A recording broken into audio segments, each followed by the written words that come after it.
on my personal Facebook page, my business Facebook page, my Nothing But Nuggets group, and most importantly, you got to hit the YouTube. So share Absolutely. this real quick. You can, I guess, you can share too. Let me share. I'll make my introduction. And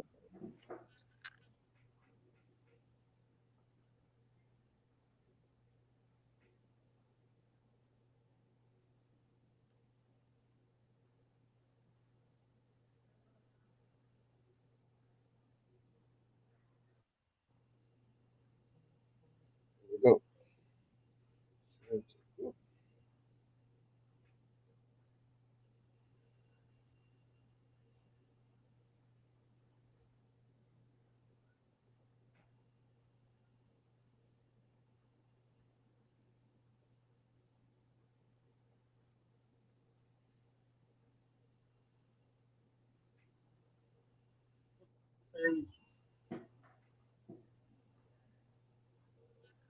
What's up, everybody? Welcome to another episode of Nothing But Nuggets with your guy Antoine Campbell, the REI Giver. Today, I got a wonderful guest all the way from the DFW. I'm not sure why I got a lot of people from Dallas, Texas on my Nothing But Nuggets show. I guess it's a bunch of y'all. So today, I got RJ Bates from the DFW. He's a wholesaler, a fixer and flipper, and a buy and hold investor. And he specializes in some crazy stuff. He do a lot of deals remotely, from remote islands such as Alaska, Hawaii. We're going to get into all that today. So let me introduce everybody to RJ. RJ, welcome to the show. Introduce yourself to everyone so everyone know who you are. Thanks, man. Thanks for having me. I'm a little bit disappointed. You and I were supposed to hang out back in April for the Drip conference, and this COVID stuff, man, it put a kink in all of our plans. So I'm glad we could connect, get on the show. Looking forward to dropping some nuggets today. But yeah, man, I'm from Fort Worth, Texas. Lived here my whole life. Got into the real estate back in 2014. Went full time in 2015, and yeah, man, like you said, we're wholesaling, flipping. We've got owner finance properties, Airbnb, and rentals. So, we've done a little bit of everything. We've done a lot of failing, a lot of screwing up, but we're learning every day, and we're getting better as we go. Awesome, awesome. So let's kick it off. I want to get to the bottom of this. When the world made you do deals remotely in such remote places? So, everybody wants to talk about the Hawaii and Alaska, right? Because those are some of the craziest locations. And really, you don't hear people talk about doing real estate in those locations. You hear a lot of people talk about the Midwest, Phoenix, DFW, places like that. But, I'm blessed. My childhood best friend, Elijah De La Garza, he's a contractor. He moved out to Hawaii about 8 or 9 years ago, and he's one of the top 5 roofing contractors in the state of Hawaii. And he knew what I was doing with real estate, and he just said, "Man, why can't we find some deals out here and see if we can make some money happen out here?" And so, the first deal that I ever found in Hawaii was a short sale that took us over 1,000 days to close. And we're finally closed on it. We're rehabbing it right now. We popped the top off of it, but that's what took us to Hawaii. And then because we went to Hawaii, we had another childhood friend of ours that lived in Anchorage, Alaska, and he said, "Hey, if y'all are willing to do it in a crazy place like Hawaii, would you consider Alaska?"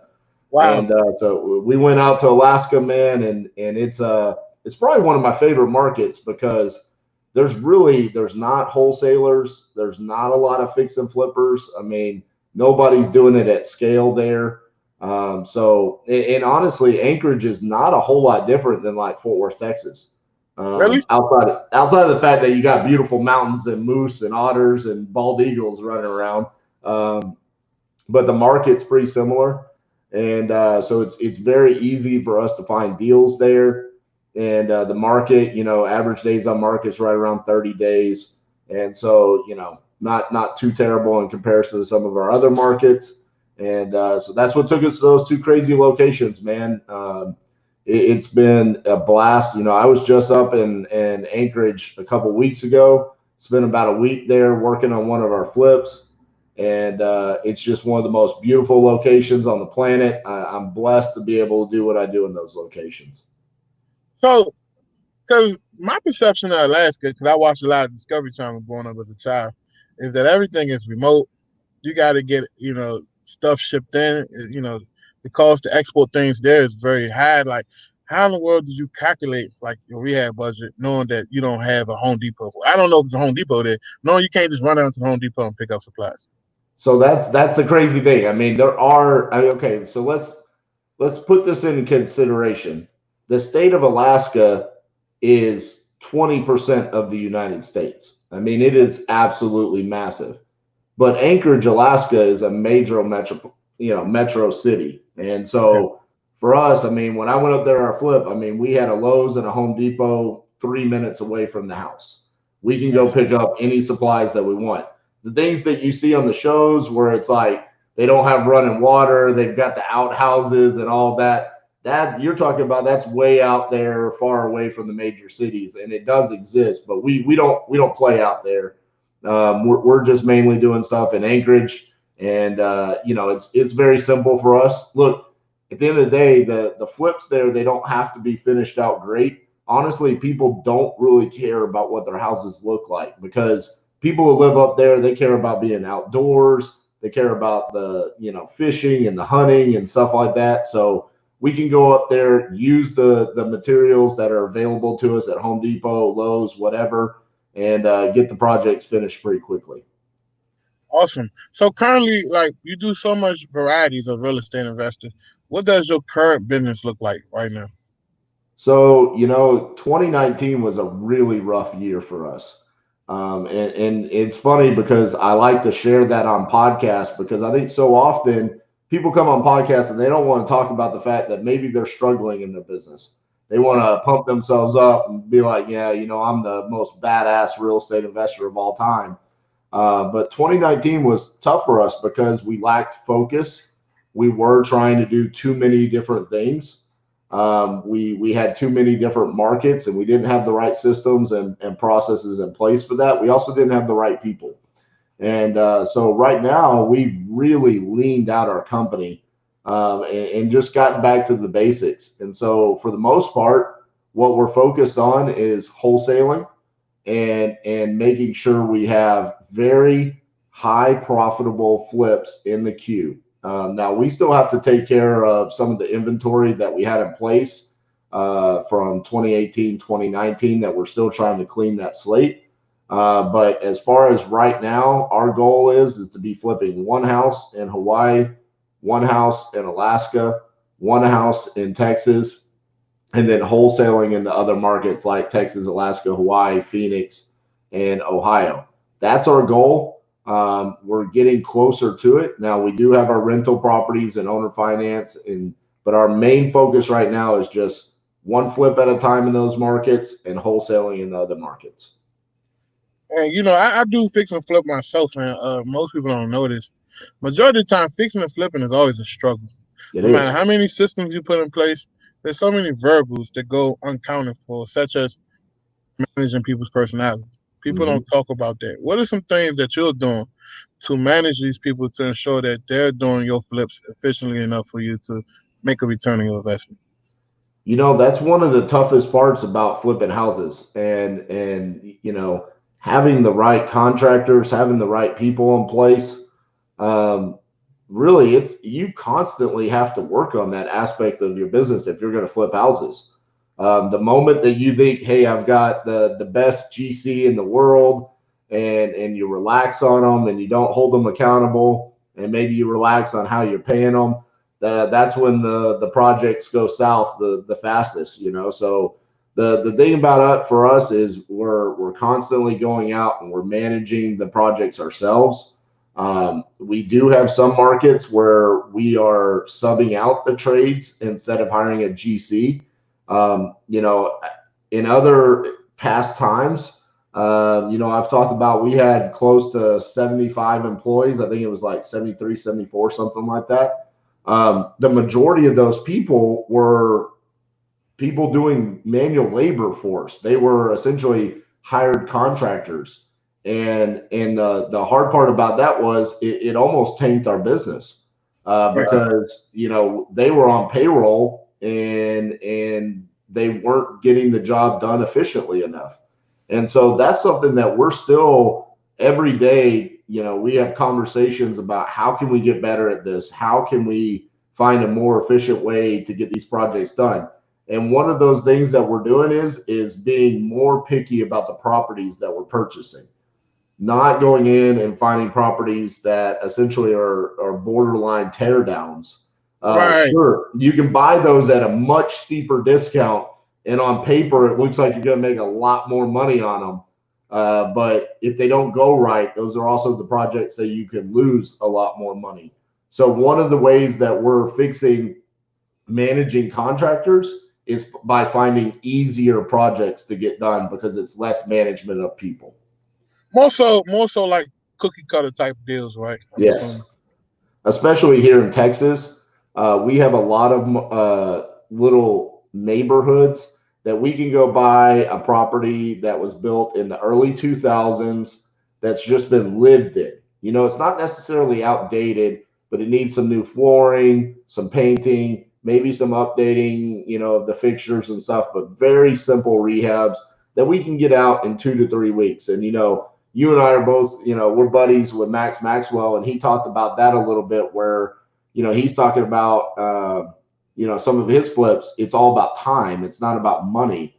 And that's where I'm at as well, is just really focusing on how long is this going to take us to get the rehab done and then get in and out of the project, especially with what's going on with COVID right now. Like, we don't know the implications of what's going to happen in any of these different markets. We have ideas. We have a better idea today than we did maybe 30 days ago, but we still need to be cognizant of that and really making sure that you can get in and out of your projects very quickly. Yeah. Speaking of COVID, like, what are some things that you and your partner Cassie came together to implement to kind of like weather the storm, like far as a liquidity standpoint and far as a production standpoint? Yeah, so when this all kind of fell apart, I think everybody kind of feels like it was the night that Rudy Gobert got announced that he had COVID-19. The NBA kind of shut down the next day. March Madness goes away. Tom Hanks has it. The world's kind of going, holy cow, this is real. What Right. are we gonna do? And I went into the office the next day and said, okay, guys. No more going on appointments, acquisition appointments. We're going to do everything virtually, which was kind of a conversation back and forth between everybody on the team. Anyways, I always wanted to be completely virtual on acquisitions because it fit my style. But everybody else wanted to go on appointments, so we made that shift to going completely virtual. And then as far as a liquidity standpoint, look, we were already selling all of our inventory anyways, even including some of our rentals to ramp up our liquid assets because I felt like there was going to be a correction and a change in the market no matter what. I did not Right. know that there was going to be a pandemic that came across and shut down the world, but I felt like there was going to be a correction and I wanted to have more liquid cash anyways. So we were already probably not, I don't want to say completely prepared for this, but more prepared than most from that standpoint. So we were blessed to be in that position. But just at this point in time, like really staying focused on being lean, making sure where we're spending our dollars is as the right place and making sure that all of our activities are revenue generating activities instead of just, kind of working on the business. Now it's more about being in the business and making sure that we're making money every day. That's awesome. So when it comes to selling some properties, liquidating properties, what are some things that you consider like, as far as which properties to get rid of and which properties to keep? Well, for us, like I said, we had lack of focus and we were spread all over the country, man. I mean, we own properties in Ohio, Mississippi, St. Louis, Oklahoma, Texas, Arizona. I mean, we were all over the place. In some of those locations, when we purchased those properties, we had local boots on the ground, but things changed. Things didn't work out, and here we are. We're still owning some of those assets, and they weren't being handled right. So for us, it was very easy. Let's go to the markets that really need to be nothing but wholesale markets for us. For example, Ohio. Let's get rid of we owned a property in Dayton, Ohio that we had no business owning. We owned a property in Jackson, Mississippi that we had no business owning. Like we needed to get rid of those and stop the bleeding. Right. And so we were, I mean, the one in Dayton, Ohio, we sold, we took a small loss on it. The property in Jackson, Mississippi, we couldn't sell it. So what did we end up doing? We sold it owner finance and we wrapped our mortgage on it. And now it's cash flowing for us. So really just focusing on where are we losing money? What takes our focus away from, day to day revenue generating activities? Okay, it's these properties. So we really just focused on getting rid of those. And then look at other times there was properties where it's like, hey, we've built up a significant amount of equity here. Why not cash in? A lot of times what I was looking at is hey, we bought this maybe in 2017 when the market was quite possibly at one of its highest points. Yeah, we've built up equity and it's cash flowing for us. But if I feel like there's a correction coming, I can kind of hedge that bet a little bit by selling that property, Right. capturing the equity, and then turning it around and buying something better when the market's gone down a little bit. Yeah, yeah, because I haven't personally started building my portfolio yet because we was working. Actually, we was working on starting in April. Never in a million years I thought the whole world would be turned upside down within a 3 week Right. standpoint. And then all the people we was working with, us from a lending standpoint, institutional lenders, they decided to buy down. And then I actually did some digging, like the money itself, where people getting the money from, it's like a game of hot potato. And Mm-hmm. eventually people don't want to get stuck with that bad debt. So now it gave me and LaShawn time to kind of like reevaluate ourselves and say, okay, instead of buying these type of properties like you said, which we was going to start doing, let's focus on some more quality assets. So a friend of mine, Zach Weiss, out of Central Pennsylvania, owned a couple of hundred properties, and used to own like 400 properties. But he told me like the day he sat down and got rid of half his portfolio, his problematic properties, life became much easier. He cash flowed better. He wasn't as stressed. He was able to focus. And becoming a landlord, it sounds sexy, yeah, cash flow. Um, but I made a joke to LaShawn the other day. I said, "Yeah, what everybody at posting rents do? The people that post rents do on the first. Where the motherfuckers at?" So like, things can change. Even no one's safe, right? I think Right. no one's safe in this world. Even the landlords ain't safe, right? So I think a year ago, maybe a year and a half ago, you posted a check, right, of $1 million.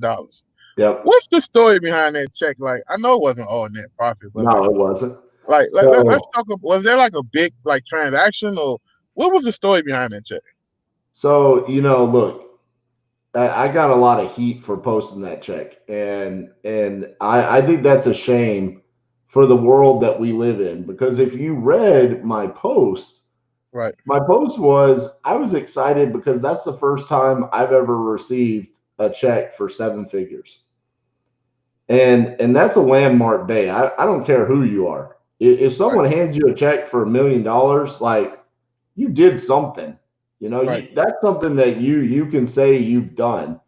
And at the end of the day, what that was a property that we sold for that amount. And no, it wasn't all net profit. The majority of that was just paying off the debt that we owed on it.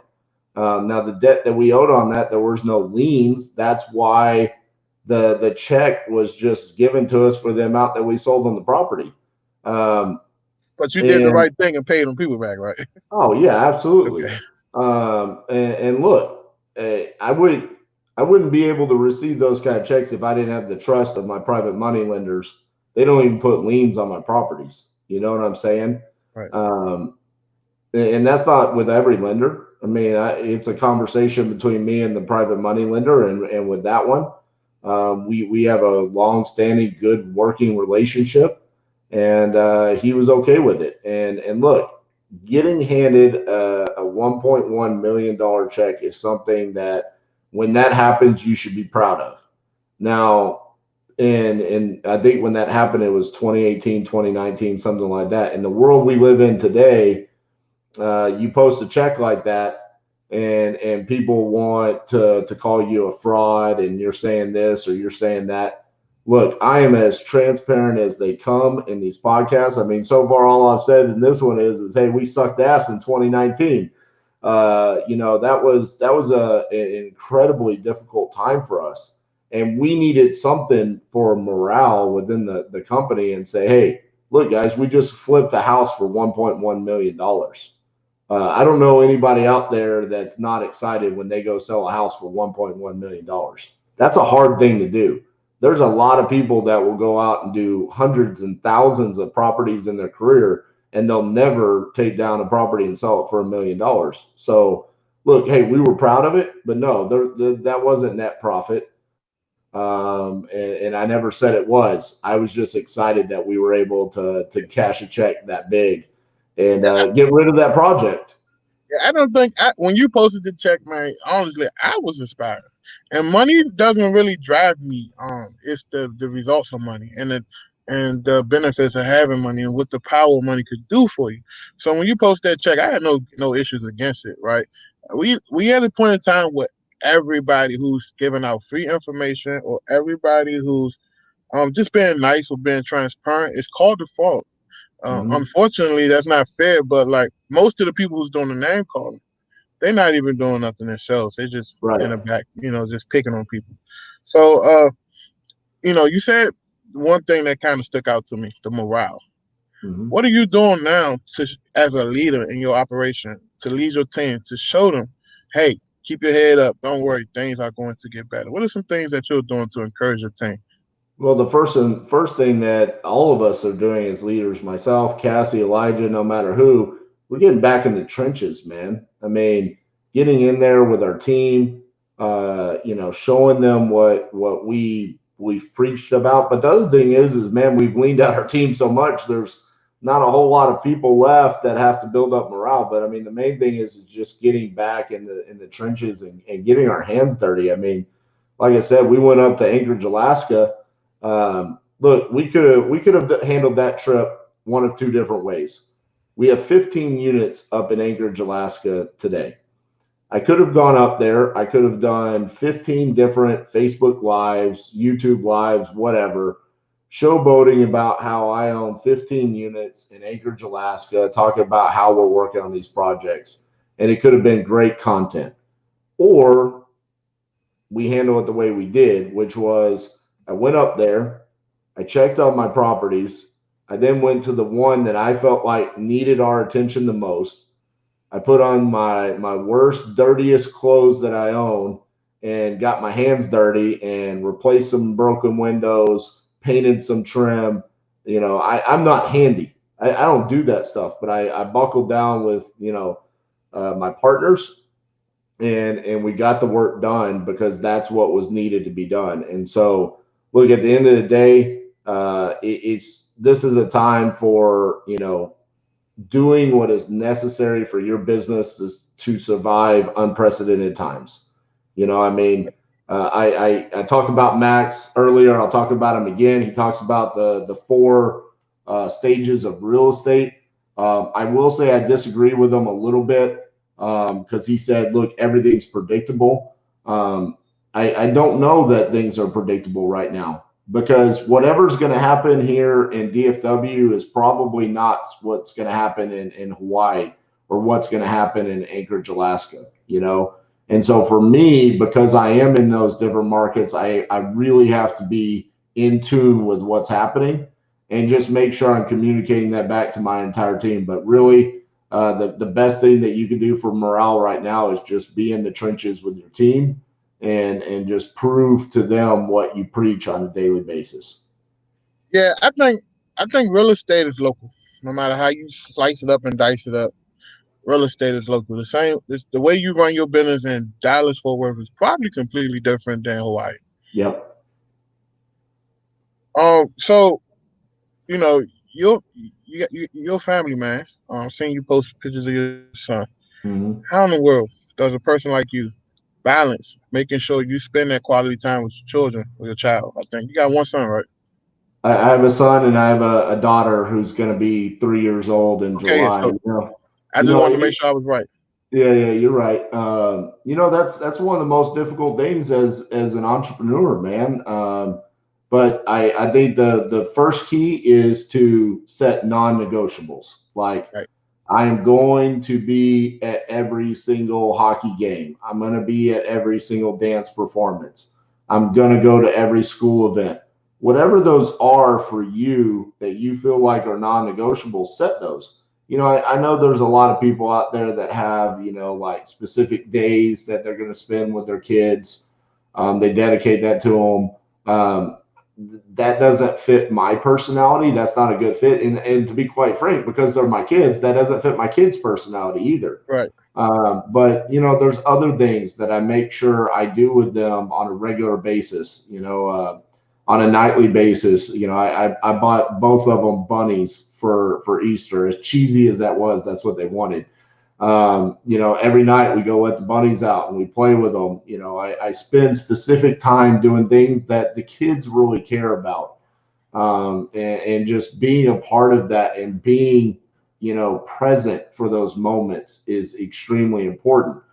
But also, things that I don't think people talk about often enough is talking to your kids about why it's important for you to go do what you're doing in your business, allowing them to know, like, hey, I'm going to work today because that's what pays for the house. That's what pays for the car and the food and school and hockey and dance and all these right. different things. And they understand that. They respect that. When I tell them on a Saturday, like, hey, dad has got to go check on property because of this, they're okay with that, and they accept it because then they know I'm going to make it up to them in another way. So it's a constant balancing act. But hey, man, I have a great relationship with my kiddos. I wouldn't change anything about it. And I love it because every night we sit down, we have dinner. They ask me about my day, and they actually listen and they actually care. I mean, my son, for the longest time, every day that I left, he came up with this on his own. He said, go buy some property and sell some houses. And I thought it was amazing because I didn't tell him to say that, but the way he said it was go buy properties and sell houses. And I don't know if that was just an accident that he said it that way, but Right. it always made me smile so much that he said it that way. And I've kind of always just attacked my day that way. Hey, I take a lot of inspiration from my kids. I said this at Quentin Flores' event at Ground Zero. My son's my hero, man. He's fearless, and he attacks every day with everything that he's got. And I take a lot of inspiration from him.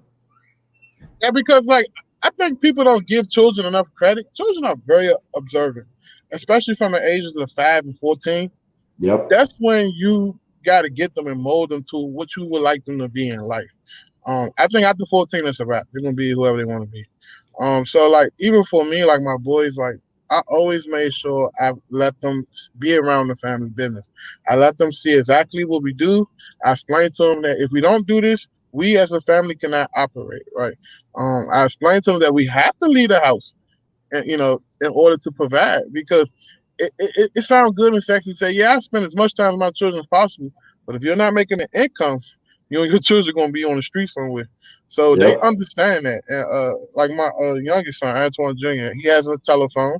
Jaden, my oldest son, he has a telephone too. When they call me, I give them that telephone because it's an extension to be able to contact me whenever they feel like. And they Right. call me and say, "Hey, Dad, what's up? What you doing? What you got going on?" And I'll be like, "Man, I'm over here dealing with these crazy contractors." And they say, "It's okay. When you get home, we got some cookies for you." So like it's amazing how like children, you can watch them grow up from babies to starting to fall into who they are as far as personality. That's to me Yep. is beyond beautiful. Yep. You know, I had the opportunity to participate in the Closers Olympics this past weekend, which took a lot of time. I mean, I was I heard. I gone. didn't personally watch it, but I heard it was very time consuming. It was like It 20 hours. was, man. I was gone the entire weekend. But you know what? When I walked in the door on Sunday, um, you know, my son walked up and he gave me a hug and he said, "Hey, Dad, I heard you lost and it was a tough loss, but I love you." You know, I mean, and he's giving me a hug, and that's just who he is, man. And honestly, at that point in time, you know, nothing else mattered, nothing changed for me, and it was one of those special moments. And you're right, man. They have great intuition. They know what's important to us and they try to mold themselves after us so much. So it's so important to carry ourselves a certain way and to always be communicating to them about why things are important to us and why we're doing what we do on a daily basis. So I love to hear that you got your kids a cell phone so they can contact you and ask you what you're doing on a daily basis. That might be something I have to look at soon. Yeah, most people probably go against that, but like when you allow your children to take responsibilities and to take action at an early time, right, and to really not try to shelter them so early, uh, they become mature so much quickly, right? Because Yep. think about this, Audrey. Like you shelter your children their entire life, you box them out, you take away their opinions. This is my house, or all this crazy crap Right. our parents tell us, right? And then at 18, you expect for them to figure it out. I don't think that's the way you should do things. I think you should allow them to have an opinion. I think you should allow them to be creative, and I think you should allow them to be good communicators. And Yep. as they get older, them going to be some strong views with this crazy thing we call life. Yep. Absolutely, man. I couldn't agree with you more. So what exactly drives you to continue to give and help people? And like people. I see people, give you some slack. I see people say slick stuff. I see people give you a hard time. But what keep you going forward with doing these podcasts and giving to people and just being a straight giver? What is that underlying reason why you're doing what you're doing? Well, you know, for a long time. So when I was in college, well, actually, when I was in high school, I got a job at Pizza Hut and I ended up working there for 8 years. Worked myself all the way up to a general manager. Um, and that's when, you know, I left Pizza Hut because of a corporate exec coming in and basically saying I was a over glorified shift manager and I should have never been promoted. And I wasn't making enough money at that point in time to support myself, much less if I wanted to have a family or anything like that. And you know, I became an entrepreneur. Cassie and I went through several businesses trying to find what we were going to be great at. We became contractors. We were doing really good work, but we really weren't making a whole lot of money. And when we found wholesaling and we found real estate investing, it changed our lives, man. And in a matter of just a couple of months, we had more money in the bank than we ever had. And I felt a freedom that I had never felt before. And I know that without other people sharing their stories and their wisdom, we would have never been able to do what we were able to do in those short couple of months. And so at some point in time, after doing this for about 3 years, I had a calling that said, look, hey, um, I enjoy podcasts and I want to give back to the real estate investing community. And as cheesy as that sounds, it was coming from a place, you know, a genuine place, because it really did change our lives, and it's going to continue to change our lives. And I know that. And dude, without doing the podcast and giving, I wouldn't know people like you and LaShawn, and I wouldn't know people like Brent Daniels and Jesse Burrell and people all across the country that I consider friends.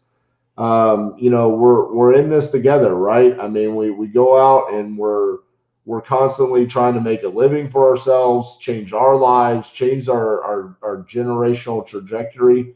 And, but we also want to help other people. So that's what drives me to do what I do, man. I don't make a whole lot of money off of the podcast or off of the content that I do. I make money off of real estate, but nothing feels better than when I get a message from somebody that says, "Hey, man, I listened to your podcast with Antoine Campbell the other day, and I went out and hired 5 VAs, and it's changed the trajectory of my business." Like, wow, that was worth the 45 minutes of sitting down and shooting the shit with my buddy and to change some guy's life in some state that I've never even thought about. So that's why I do what I do with the content and the Yeah, podcast. and I agree. The same reason too. Like, like this wasn't my first rodeo as an entrepreneur. Like, before getting into real estate, and then when I sat back and realized that so many people want to do the same exact thing, I was like, I can't afford to be sitting,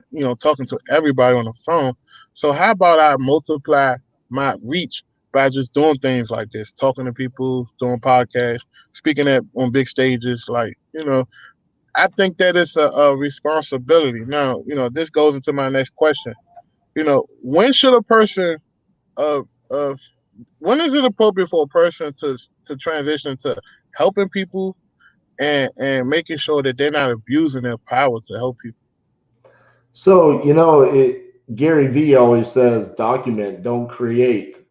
Right, And I think that's very important. I don't think there's anything wrong with someone on their very first deal to be documenting that. I mean, honestly, I wish I had done it. I was scared to do it because I didn't know if it was going to work. I didn't know if I was right, going to be good at it, right? So I didn't want to do it because I didn't want to hear people, essentially laugh at me for failing. Now that I've tasted a small amount of success, I don't really care. I don't give a damn what people think about me anymore. And you can talk about my failures all you want. I'm gonna promise you this: you're not gonna talk about my failures more than me because I talk about them more than anybody because I know all of them. So I don't right, care right, what people say nowadays. So for somebody out there, it's like, hey, is this a good time for me to start documenting? Man, utilize IG, utilize Facebook, get your story out there and just start sharing it. Because look, you never know what's going to come along. You might inspire someone who's been in this game. They say, hey, man, your hustle is amazing. I want to open up some opportunities to you, or I want to give you private capital so you can take down more flips or buy some rentals. Whatever it is, just get it out there because you don't know whose lives you're going to impact. Now, as far as like giving out advice and stuff like that, I mean, I know that's a hot topic nowadays, right? I mean, it's like there's people out there right now that have these massive followings, and there's people saying, hey, they haven't done enough deals to gain that following. Um, to be quite honest with you, that's just an excuse for people to complain because somebody else has something that they want. right, I mean, if you've gone out and you've done 10 deals and you've got 50,000 followers, good on you. Good on you for getting those 50,000 followers. Because guess what? You don't get that many followers without inspiring people and sharing content that's obviously helping people. right. Now, I know there's people out there that, these quote unquote fake gurus and all of this trying to take people for money, charging and things along those lines. Look, I think you need to have a certain level of expertise to be able to charge money for it. But as far as the free content, man, hey, look, it's up to the person who's digesting it to realize what's good and what's not good. There's so much free content out there that it should be pretty obvious what's good and what's not good. But I think everybody should be documenting the process along the way. I agree. I think people should document, but I think it goes back to the person who's actually on the purchaser side. Like, I think that they should be held accountable. Like, if you allow someone to scam you out of $5,000, right? I'm pretty sure that's not the first time that person scammed a person.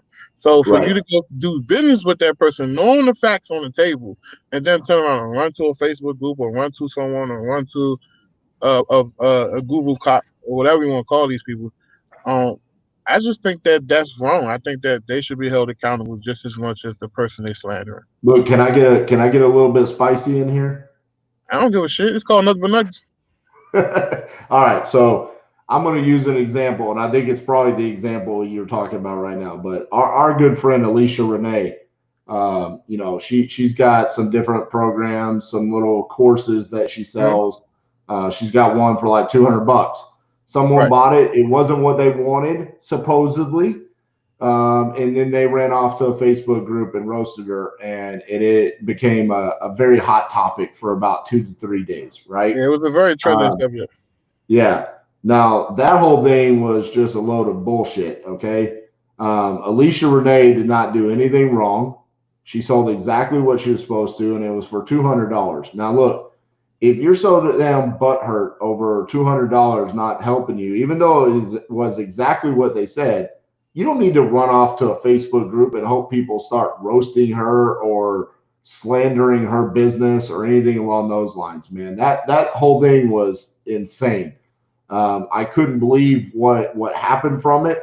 Alicia is a great person that tries to help people all day, every day, and I don't care what anybody has to say. I will stand right beside her and say no. She's all she tries to do is help people, and She, so in those she's a good circumstances, person.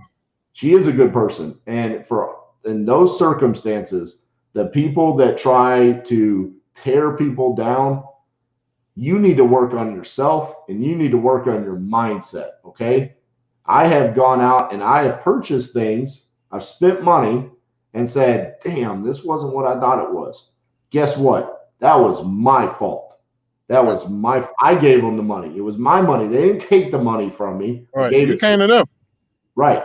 That's just like if I go buy a freaking shirt from the store and it doesn't fit me when I get home. Whose fault was that? Was it Walmart's fault or was it my Nah, fault? It that's was your my fault. Cause fault. Walmart got a dressing room for that reason. Go try this shit on, then buy it. Exactly. So look, that whole thing was insane, and I hope it didn't hurt Alicia's business. I don't think it did. I think if anything, it gave her a lot of publicity, and a lot of people looked at it saying, "Hold on, for $200, she gave you all of this, and you're complaining? Who's the one that looks bad there? The person complaining. Okay, so just don't be that person." Let's talk about it a little more. See, we at a point in time in real estate where real estate is cool, right? Mhm. Entrepreneurship is cool. And to be honest with you, since I've been doing this full time since 2013, there's nothing fucking cool about killing the foods you eat because you don't know what tomorrow's look like. The one Right, thing about having a job, I must say, is that no matter your ability to produce, at the end of the week, there will be a check for you, right? right, Eventually, if you do half-ass production, over time you might get fired. But let's not take that into consideration just yet.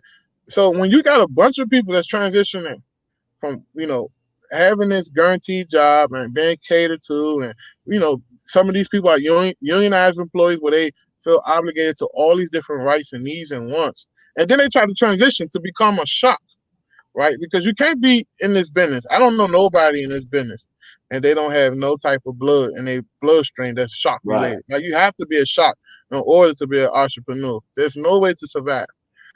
Then you put out products, right? I call these outlets. You put out products that serve the purpose of $200, right? You get some people that expect that this $200 is going to change their life and they don't have to do anything else outside of spend that $200. And I Yep. think that what the problem was. The fact that a person was looking for one particular thing, it wasn't there, and they used that one particular thing as a crutch for sympathy was to me disgusting. And people parade around it and became a hero. You know what I mean? And became the hero and act like, you know what? I will give you your money back. I will help you. Like to me, that was disgusting. I mean, Well, like, I'll take it even further than that. This weekend at the Closers Olympics, there was some keyboard warrior saying, "Why is Max Maxwell one of the judges? He doesn't even do real estate. Why he shouldn't be?" And he just kept going man, let on me and tell you on. something. Let me tell you something about Max. Max is a friend of mine. We talk all the time. Mm-hmm. That motherfucker. If he don't do real estate, uh, uh, the moon not circling the earth every day. I Bro, seen I it with my wanted to own be two eyes. like, I was at his office watching him. I see every time I come in town, this guy closing deals, this guy getting checks. Oh shit, I forgot about this check. Let me go put this in the bank. And I'm not trying to stroke his ego, brag on him. But what I'm saying to you is, so many people are hurt because of jealousy. You know what I mean? And we could, man, you friends, we Exactly. could talk. Jealousy is the enemy right now of this whole real estate scene. Right. Everybody wants to be in everybody's position. But the point is, you can be a Max, you can be you can be me, but you just got to do the work. And most people don't want to do the work; they want to go straight to the top. I was sitting there and I was watching this, and I'm like, okay, I am sitting here and I am literally getting judged by Max. Right, I am on the phone and I am doing my damnedest to get a contract, and he's judging me. Every word that came out of that man's mouth was a word of wisdom from experience. right. You cannot fake that shit that he was saying. And I Nope. will say to anybody that wants to question whether or not Max does real estate or not, I can promise you this. There's very few people that if you told me right now, Max Maxwell gets to go into a house and talk to a seller, and someone else gets to go in the house and talk to a seller, I'm probably going to take Max Maxwell is going to come out with that contract over the other guy, unless the other guy decides to just overpay. Yeah, You know yeah, what I'm Max, saying? he's smooth. He's smooth with it. Like this wholesaling stuff works for him because you got to understand, like the Max you see is an evolution of failure for the last 10 years, right? Right, And I'm pretty sure he'll mind me speaking on him. You know, he had multiple business where he failed. He was a realtor before. He was a bounty hunter. He himself literally pioneered what skip tracing is today. Right? No one was doing ball skip tracing before Max Maxwell. I mean, so like, there's a lot of things that he done that most people just don't like. You know what I mean? Like even the whole group thing. Like people get mad because you know if I can't post in your group, should I hate you for it, RJ? No, no, I'm gonna say, you know what? I'm gonna go start my own shit. I'm gonna do my own thing, and I'm gonna get mine the way I'm gonna get it. Right? So many people, and it goes back to my whole point: obligation. People just feel so obligated that it's but just it's just and it terrible. goes further than just Max Maxwell, man. This is one of the most toxic parts of our industry right now. That people want to go out and tear people down that are trying to help you. Think about how sick that is. What I just said. I will go spend tens of thousands of dollars to get the equipment, the time, the energy to create content to help people that can't afford to get the help. And then there's other people trying to tear them down. What you don't have anything better in your life to do than to go out and not talk shit about somebody Be, else trying to be, help be, people? because like where I'm from, like I'm from DC, so it like when I posted on my Facebook the other day, I said, man, if real estate was the streets, a lot of people be on people rest in peace shirts. But man, a lot of people have been killed by now, literally. And I'm Mhm. not threatening anybody. But what I'm saying is, there's a certain way you have to operate. If I'm jealous of someone, I'm gonna take that jealousy, which I'm not. I would take that jealousy and transform it into some fuel for motivation to get better. Because obviously, I have some type of self insecurities of why I throw this hatred. That's like me hating on you, or that's like me hating on somebody like Carlos or somebody like Brent Daniels, and I haven't even personally met them. How could you hate somebody and you haven't even given them a chance to even Right. speak their piece? You get what I'm saying? Like, so that's why I'm at with this whole real estate thing. Like, it's becoming more like high school. Like, we could do this show and talk about what's your best strategy. Wholesale, I do that shit every day. Like, you can You go. want to know what's funny? Antoine, I want to talk to you about something that's pretty funny. So we sell skip tracing. You sell skip tracing. Mhm.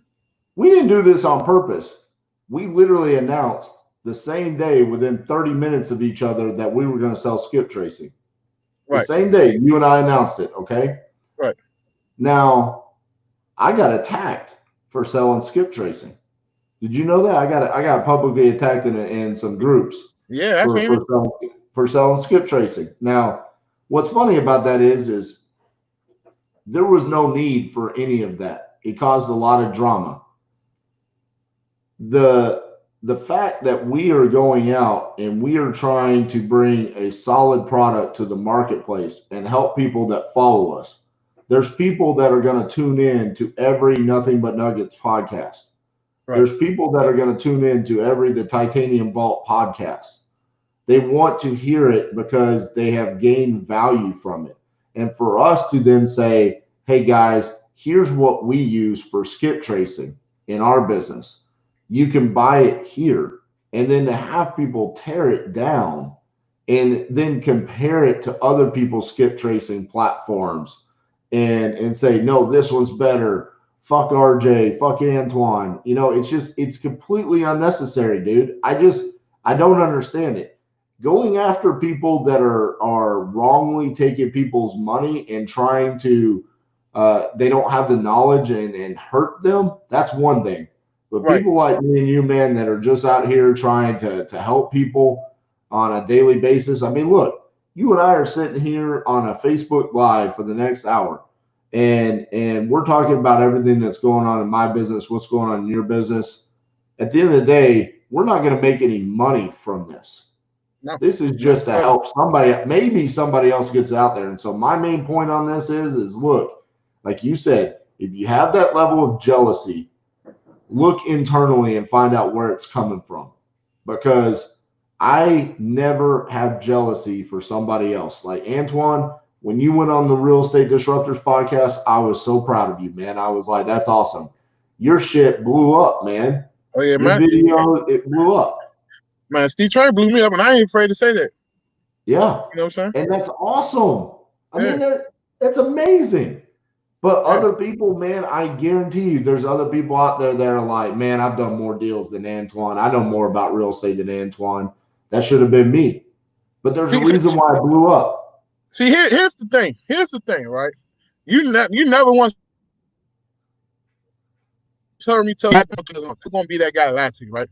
I'm very happy and complacent where I'm at because I've been there and I ran a big operation before real estate where I had 3 offices, all this overhead. I don't want to go down that road. You can have that shit because I already Right. know that road's gonna come to an end. I like the way I'm doing things with the VAs and it's low. It's low overhead, high margins. I like that model.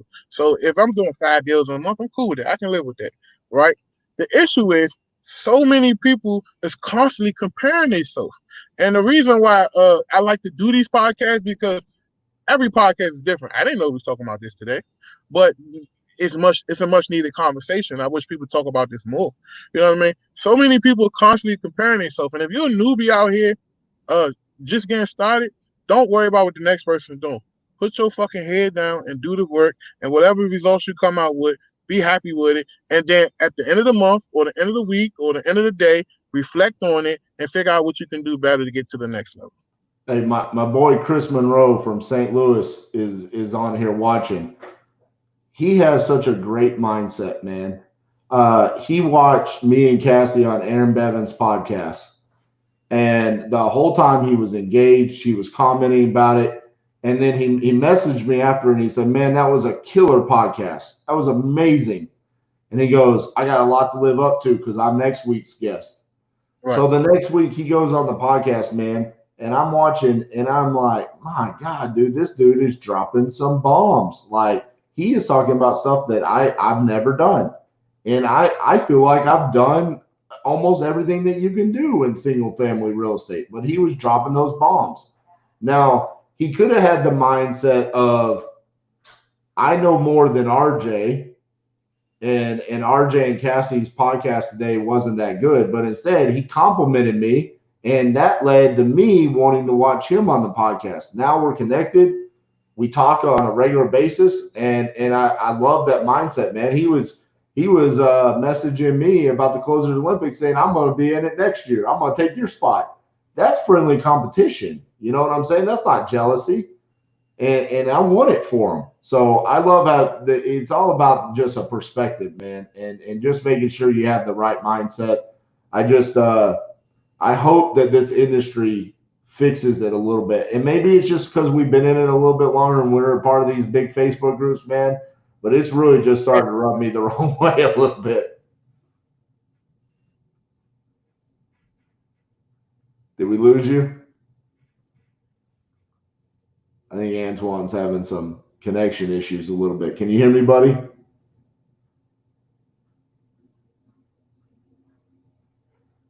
Yeah, Antoine, you I there, bro? learned. You know what I learned though? To be honest with you, RJ, I just learned to mind my business, right? Not that I don't want to, because what it boils down to is like, yeah, I can hear you. Give me 1 second. Hold on. All right. Give me 1 second. Give me 1 second. Hold on. Hold on. Can you hear me? Yeah, I can hear you. Hey, while he's figuring that out, Chris, I just want to let you know, man, I love you and I appreciate everything that you've been doing lately. Love seeing your strong mindset, my man. I think Antoine's having a little bit of connection issues, but hey, that's okay. I don't have a problem talking. So, if you're just joining us, I know some people are joining us a little bit later, but we're just we're talking about some of the toxicity within the real estate investing industry. Alicia, I see you on here. We talked about you. That's actually what got us started on this. People unnecessarily tearing other people down. It's just unnecessary. And just you don't see anybody with a toxic mindset at the Sorry top. about that. Can you hear me? I can hear you now, man. Yeah, I'm sitting beside this apartment building, mooching off the Wi-Fi. So I got Comcast on my laptop. So anywhere I go, as long as there's Comcast in the area, I can just use their Wi-Fi. I got you. So, anyways, I was just saying that at the end that you very rarely see anybody at the top with a toxic mindset, and you just kind of got to look internally and see if that's you. I mean, hey, if you're struggling, I'm not gonna lie, I had some mindset issues in 2019. At the beginning of this podcast, I was talking about how 2019 was tough. I had some severe mindset issues during that year, man. I had a lot of people pull me in different directions in my ear, saying very negative things about me. Um, and I just had to get to a point where I surrounded myself with people that weren't negative, Right. wouldn't talk behind my back and say negative things about me. There was a lot of internal struggles where people, even within the organization, were talking negatively about me. And so we fixed that. That issue's been Right. fixed. And so we're moving forward stronger than ever now. Yeah, I think, man, to be honest with you, RJ, this is one of my sayings I always tell people. And I tell people this, like, people, when it comes to people, you can do, people don't care about what you did for them. They care about what you didn't do for them. Yep. And you can be this great guy. You can give it your all. You can help people. You can be on the phone hours and hours with people. You can give the best content. And the minute that in their head that you they feel like you didn't do something for them or you didn't do something to their liking, all that shit goes out the door. So Yep. I learned years ago not to be a people pleaser. And I can give you another story. I was in the first grade. Sean can tell you the story too. I was in the first grade and I was working at the corner store, making about $25 a day. That's a lot of money back in 94, 95. And I called myself buying the classroom donuts because they used to sell 50-cent donuts. So I bought the classroom donuts to impress this girl. Um, she ate the donuts and she still ain't give a fuck about me. So I knew right then and there, you can't lead with trying to please people. You can't lead with trying to buy people, and you can't just lead with thinking that your whatever you got to offer people is going to change the way they feel about you. So Amen, my brother. ever since then, man, I said, man, fuck it. I'm not about to please people no more. Even now, like giving, I said I can't help everybody, and there's gonna be some people along the way that might say something bad about me. There's gonna be some people along the way that might say something bad about you. Everybody's interaction with you is different, and at the end of the day, if I can help 90 people and 10 people say fuck Antoine, I'm good with that. I can live with that. That's exactly the truth, man. You and I, we have the ability or the opportunities come to us where we get to go speak on stage at different, small real estate investing events like whole scaling, ground zero, things along those. We live, stuff like that. Um, I know of a couple of those where, hey, 9 out of 10 people loved what I said. They came up, they hugged me, thank you so much. But I know that there was other people that have told me like, man, hey, this guy came up and they didn't like you, they think you're a fraud, blah blah blah. That's just the reality of the world, man. I mean, and it's tough for some of us because we don't feel like we're that big per se. You know what I'm Right, saying? right. But look at somebody like LeBron James. I mean, that dude is a machine. And there are a lot of people out there that don't like LeBron. They don't think he's all that. You know what I'm LeBron saying? get compared every day. Every bit of ESPN broadcast was someone didn't mention the word LeBron. Yeah. People talk about how he chokes in the championship, how many finals he's lost, all of these different things. It's part of gaining traction. You're gonna have people out there that want to tear you down. You just got to push through it and not let it impact your mindset whatsoever. I agree, man. I agree. I think it was something else I wanted to ask you. Oh, here you go. That's a new question I'm asking all my guests. 10 years from now, we in the year 2020, which means 10 years from now will be 2030. What do you want to see yourself 10 years from now? I want to see myself living a life of freedom. I want to see myself with a certain amount of financial freedom through passive income. I want to be able to do what I want to do on a daily basis with whoever I want to do it with. I think it's very important that, when you talk about goals that far away, that you get a little bit less granular on it and more about what's most important to you. I mean, at that point in time, you're talking about I'm going to be 45 years old.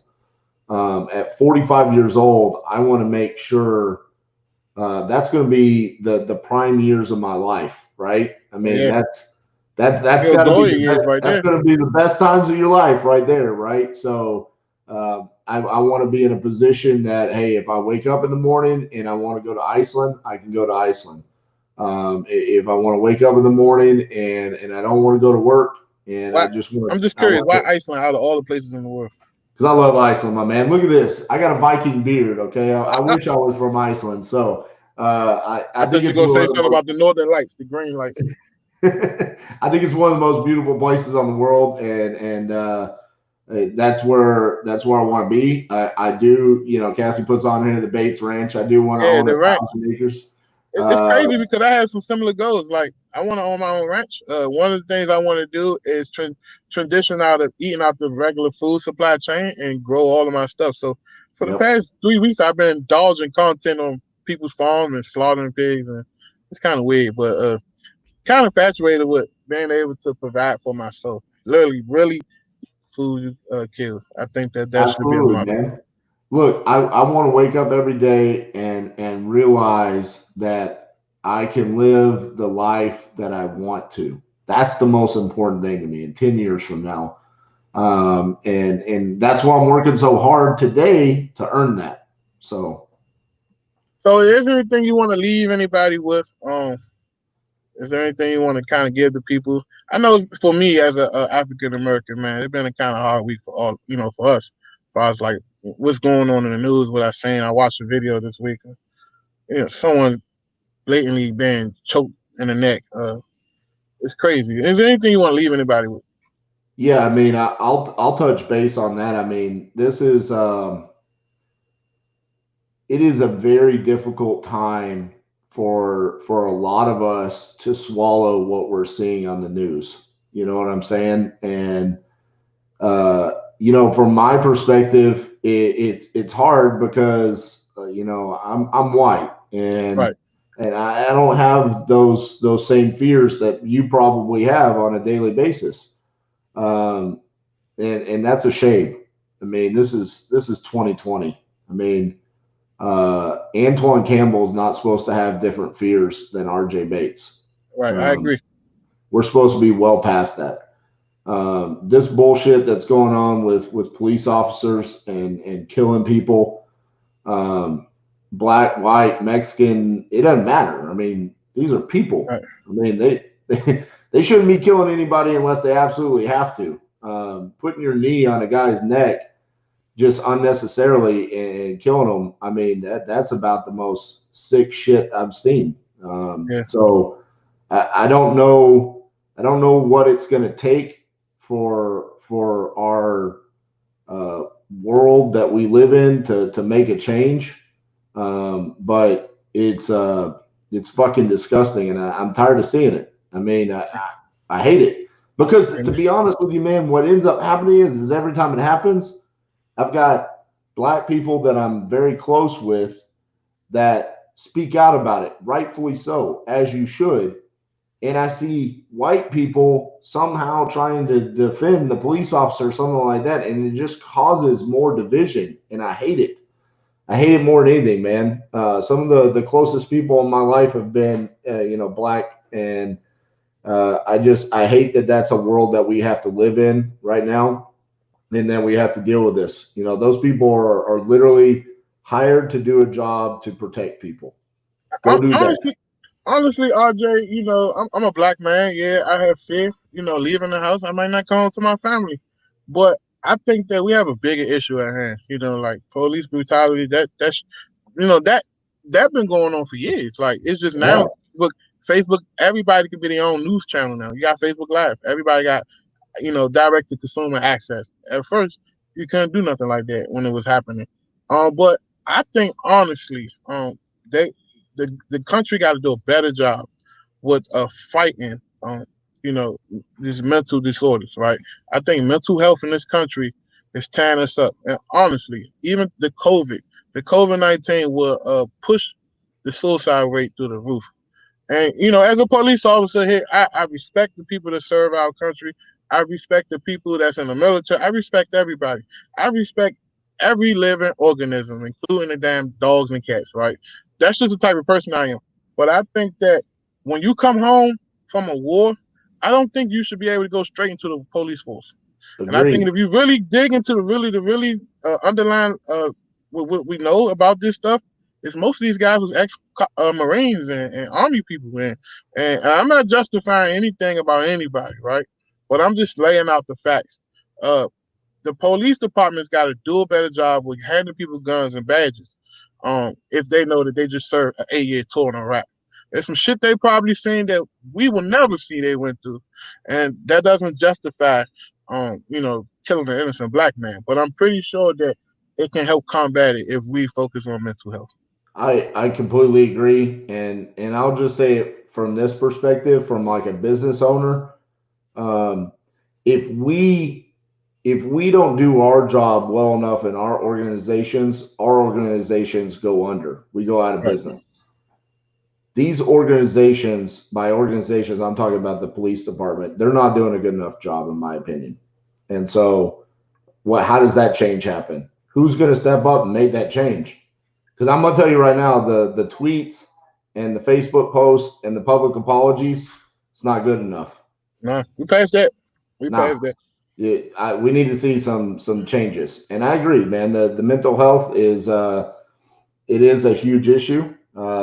So and you're right. This whole thing with COVID, man, that ain't helping. Locking people in and just sitting there, and people aren't working, and it's going to be interesting to see what happens over the next 6, 9, 12 months, man. So, Yeah. but outside of that, man, you asked me for final thoughts. Look, I think I was pretty candid and transparent in this interview, but hey, that's what I'll leave everybody with. Be transparent about where you are in your journey.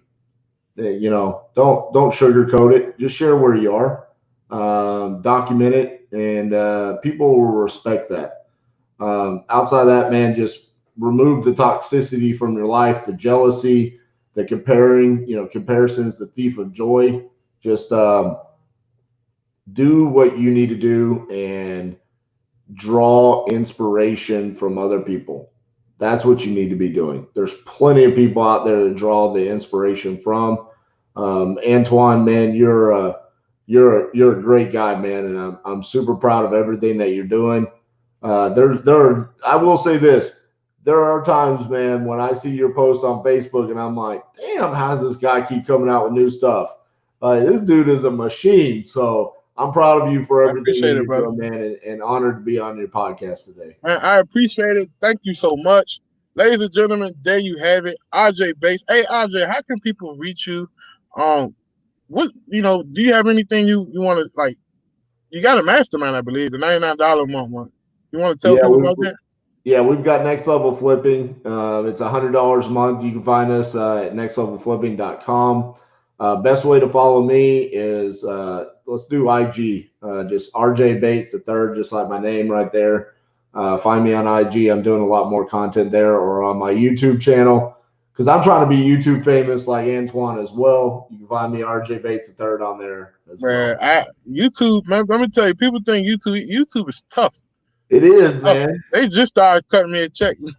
I mean, I put out 60 videos. I'm like, Jesus Christ. But I ain't doing it for the money, but like, it's a tough thing to do. To kind of like, because to demand attention right now, it's hard to get attention because everybody's at home, everybody's going live. There's probably about 20 fucking webinars happening right now pertaining to just real estate alone. So, Yep. to like you say, to stay fresh and keep coming out with things and getting that attention, it's not an easy thing. No, it's definitely hard, man, and I'm super proud of you, man, because your YouTube channel's taking off. I've been doing it a lot longer than you. I got like 170 videos, and I just now started getting checks from YouTube, so I'm way behind you. Yeah, just keep on applying the pressure, man. I appreciate you, man. Tell everybody down in Texas I said hello. I will be making an appearance there, hopefully in the fall time. All right, man. See you soon. See you soon, brother. But there you have it. RJ Bates, another wonderful Nothing But Nuggets episode. I can't wait to bring this podcast to a podcast platform near you. We're supposed to be launching June 1st on Spotify, Apple, all the different places. Next week, we have two amazing guests. First off, Chris Jefferson, straight out of Richmond, Virginia. Chris Jefferson is a shooter. He's one of the realest guys I know in real estate. He's going to come on and drop all of the wholesaling nuggets. So if you're interested in wholesaling, you're new starting off wholesaling, next Wednesday, 12 p.m., come on through and we'll take care of you. Then that Thursday, we have a wonderful person. Her name is LaShawn Campbell. She's going to be on the podcast. I'm going to be interviewing her, talking about her life, talking about where she at with her business career, talking about being a wife, and talking about being in love with this guy right here. But don't miss that episode next Thursday. It's a bonus episode. It's going to be crazy. I can't wait to interview my wife. She's my partner in crime. If you haven't followed my wife yet, follow her on Facebook, LaShawn Campbell. Hopefully, I can get her to get an Instagram. It's going to be bananas. It's going to be another Nothing But Nuggets, the Campbell's edition. I promise you, you won't be disappointed. Until the next time, do something constructive this weekend. When this weekend come around, call some sellers, lock up some deals, pull some lists, and stay motivated. Catch you guys later. And if you want to sign up for my webinar next Saturday, text virtual one-on-one to 44222. Virtual one-on-one to 44222. The cost to get on is $29.88. Took it straight from my date of birth. How did I come up with that? That's my date of birth. 9/29/88. Couldn't charge you 900, so I said on the 29th day, 88. I can't wait. There's going to be so much new content I'm putting out on this webinar. You won't be disappointed. It's not going to be your typical webinar. It's going to be a nugget-driven webinar. Catch you guys later. Do me a favor, like and share this video so it can reach the masses. Appreciate you. Catch you on the flip side. Thank you.